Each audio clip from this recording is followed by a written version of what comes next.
I coined my own definition of success in 1934 when I was teaching at a high school in South Bend, Indiana, being a little bit disappointed and delusioned perhaps by the way parents of the youngsters in my English classes expected their youngsters to get an A or B. They thought a C was all right for the neighbor's children because the neighbor's children are all average. But they weren't satisfied with their own and would make the teacher feel that they had failed or the youngster had failed, and that's not right. The good Lord in His infinite wisdom didn't create us all equal as far as intelligence is concerned, any more than we're equal as far as size, appearance. Not everybody could earn an A or B, and I didn't like that way of judging, and I did know how the alumni of various schools back in the 30s judged coaches and athletic teams. If you won them all, you were considered to be reasonably successful. Not completely, because I found out we had a number of years at UCLA where we didn't lose a game, but it seemed that we didn't win each individual game by the margin that some of our alumni had predicted, and quite frequently I really felt that they had backed up their predictions in a more materialistic manner. But I was true back in the 30s, so I understood that. But I didn't like it. I didn't agree with it, and I wanted to come up with something that I hope could make me a better teacher and give the youngsters under my supervision, whether it be in athletics or in the English classroom, something to which to aspire other than just a higher mark in the classroom or more points in some athletic contest. And I thought about that for quite a spell, and I wanted to come up with my own definition. I thought that might help. And I knew how Mr. Webster defined it as the accumulation of material possessions or the attainment of a position of power or prestige or something of that sort, worthy accomplishments perhaps, but in my opinion not necessarily indicative of success. So I wanted to come up with something of my own. And I recalled I was raised on a small farm in southern Indiana, and Dad tried to teach me and my brothers that you should never try to be better than someone else. I'm sure at the time he did that. It didn't. Well, somewhere, I guess, in the hidden recesses of the mind, it popped out years later. Never try to be better than someone else. Always learn from others. And never cease trying to be the best you could be. That's under your control. And if you get too engrossed and involved and concerned in regard to the things over which you have no control, it will adversely affect the things over which you have control. Then I ran across a simple verse that said, "At God's footstool to confess, a poor soul knelt and bowed his head. I failed," he cried. "The Master said, thou didst thy best." That is success. From those things and one other perhaps, I coined my own definition of success, which is peace of mind attained only through self-satisfaction in knowing you made the effort to do the best of which you're capable. I believe that's true. If you make the effort to do the best of which you're capable, trying to improve the situation that exists for you, I think that's success, and I don't think others can judge that. I think it's like character and reputation. Your reputation is what you're perceived to be. Your character is what you really are. And I think the character is much more important than what you are perceived to be. You'd hope they'd both be good, but they don't necessarily be the same. Well, that was my idea of what I was going to try to get across to the youngsters. I ran across other things. I love to teach, and it was mentioned by the previous speaker that I enjoy poetry, and I dabble in it a bit and love it. And there are some things that help me, I think, be better than I would have been. I know I'm not what I ought to be and not what I should be, but I think I'm better than I would have been if I hadn't run across certain things. And one was just a little verse that said, no written word, no spoken plea can teach our youth what they should be, nor all the books on all the shelves. It's what the teachers are themselves. That made an impression on me in the 1930s, and I tried to use that more or less in my teaching, whether it be in sports or whether it be in the English classroom. And I love poetry and always had an interest in that, and somehow, and maybe it's because Dad used to read to us at night with a coal oil lamp. We didn't have electricity in our farm home, and They had to read poetry to us, so I always liked it. And about the same time that I ran across this one verse, I ran across another one that someone asked a lady teacher why she taught. And she, after some time, she said she wanted to think about that. And then she came up and said, they ask me why I teach, and I reply, where could I find such splendid company? There sits a statesman, strong, unbiased, wise, another later Webster, silver-tongued. A doctor sits beside him whose quick, steady hand may mend a bone or stem the lifeblood's flow. And there a builder, upward rise the arch of that church he builds, wherein that minister may speak the word of God and lead a stumbling soul to touch the Christ. And all about a gathering of teachers, farmers, merchants, laborers, those who work and vote and build and plan and pray into a great tomorrow. And I may say, I may not see the church or hear the word or eat the food their hands may grow, but yet again I may. And later I may say, I knew him once. And he was weak or strong or bold or proud or gay. I knew him once, but then he was a boy. They ask me why I teach, and I reply, where could I find such splendid company? And I believe the teaching profession, that's true. You have so many youngsters, like I think of my youngsters at UCLA, 30-some attorneys, 11 dentists, 10 doctors, many teachers in other professions. And that gives you a great deal of pleasure to see them go on. I've always tried to make the youngsters feel that they're there to get an education, number one. Basketball was second because it's paying their way. And they do need a little time for social activities, but you let social activities take a little precedence over the other two, and you're not going to have any very long. So that was the ideas that I tried to get across to the youngsters under my supervision. I had 3 rules pretty much that I stuck with practically all the time. I'd learned these prior to coming to UCLA, and I decided they were very important. One was never be late. Never be late. Later on, I said certain things that I had the players, if we're leaving for someone, they had to be neat and clean. There was a time when I made them wear jackets and shirts and ties, and then I saw our chancellor coming to school in denims and turtlenecks, and I thought it was not right for me to keep this other, so I let them they had to be neat and clean. And I had one of my greatest players that you probably heard of, Bill Walton. He came and gets the bus. We were leaving for somewhere and to play, and he wasn't clean and neat, so I would let him go. He couldn't get on the bus. He had to go home and get cleaned up to get to the airport if he could. So I was a stickler for that. I believed in that. I believe in time, very important. I believe we should be on time, but I felt at practices, for example, we start on time, we close on time. The youngsters didn't have to feel that we're going to keep them over. When I speak at coaching clinics, I often tell young coaches, in the coaching clinics, more or less, they'll be the younger coaches getting in the profession, and most of them are young, you know, and probably newly married. And I tell them, don't run practices late, because you'll go home in a bad mood, and that's not good for a young married man to go home in a bad mood. When you get older, it doesn't make any difference. But so I did believe on time. I believe starting on time, and I believe closing on time.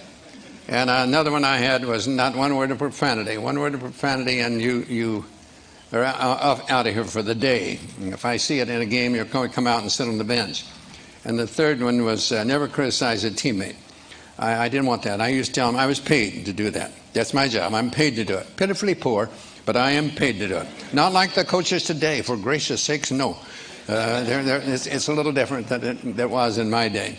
But those are the 3 things that I stuck with pretty closely all the time. And those actually came from my dad, and that's what he tried to teach me and my brothers at one time. I came up with a pyramid eventually that we don't have the time to go on that, but that to help me, I think, become a better teacher.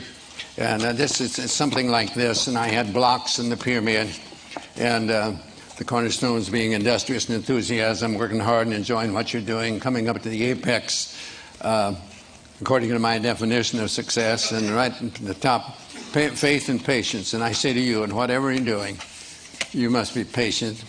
You have to have patience. We want things to happen to us. We talk about our youth being impatient a lot, and they are.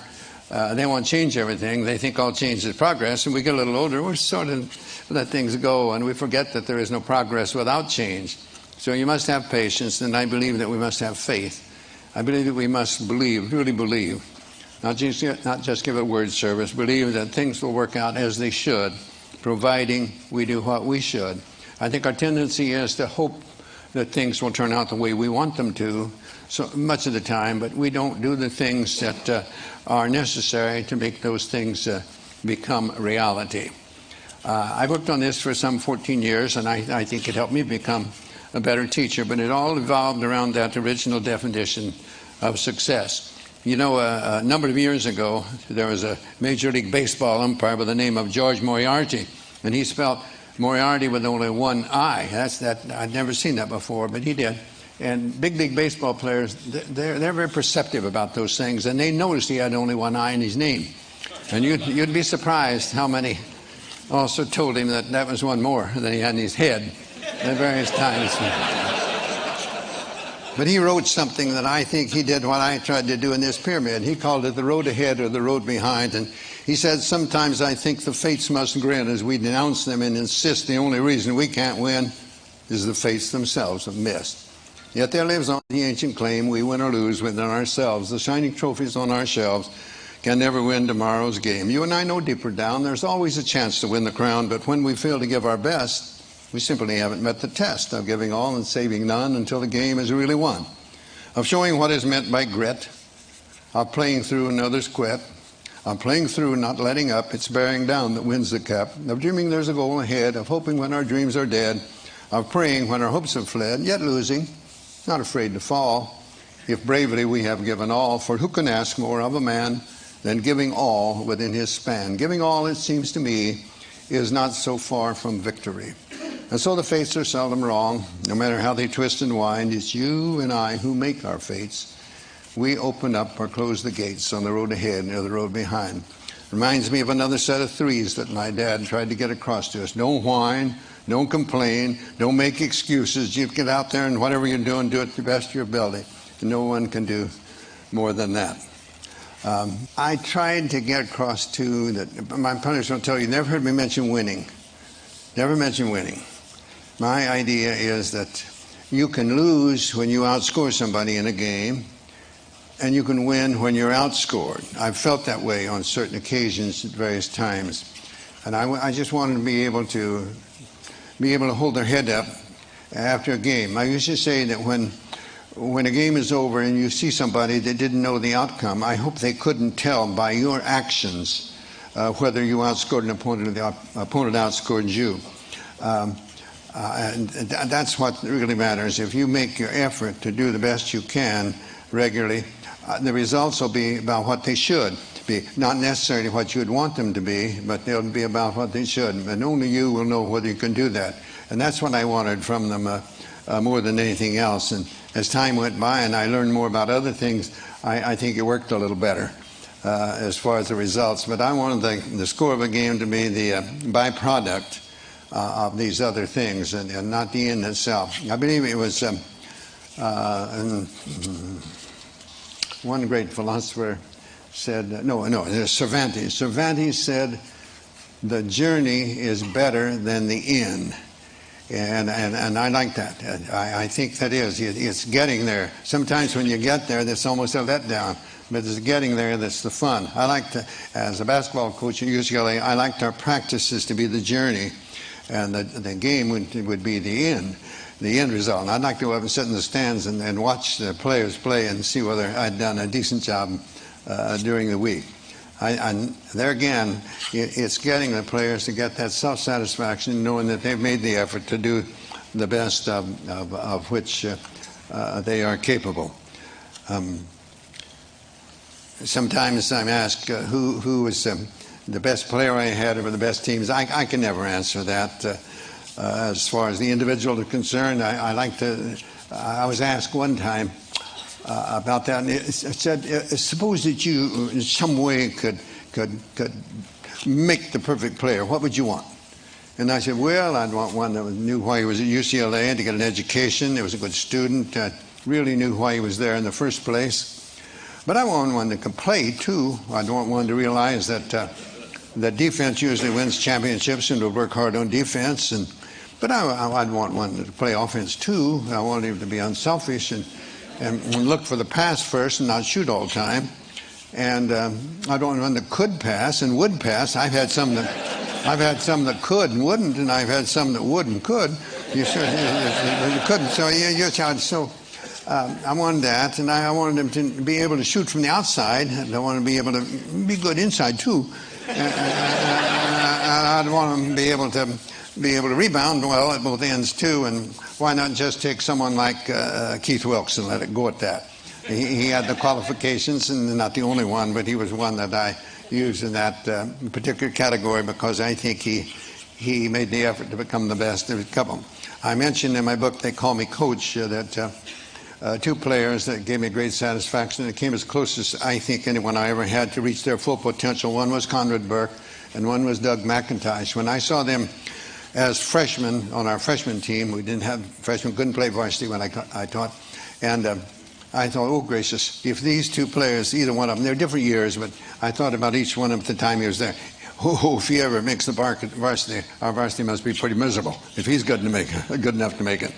And you know, one of them was a starting player for a season and a half, and the other one was his next year. He played 32 minutes in a national championship game, did a tremendous for us. And the next year he was a starting player on the national championship team. And here I thought he'd never play a minute when it was.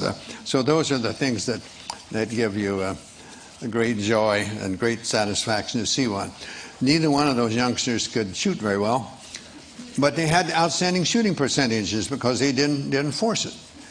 And neither one could jump very well, but they kept good position, and so they did well rebounding. They remembered that every shot is taken, they assumed it'd be missed. I've had too many that stand around and wait to see if it's missed. Then they go and shoot late. Somebody else is in there ahead of them.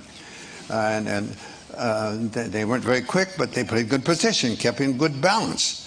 And so they played pretty good defense for us. So they had qualities that they came close to, as close to reaching possibly their full potential as any players I ever had. So I consider them as to be as successful as a Louis Alcindor or a Bill Walton or in many of the others that we had. There was some outstanding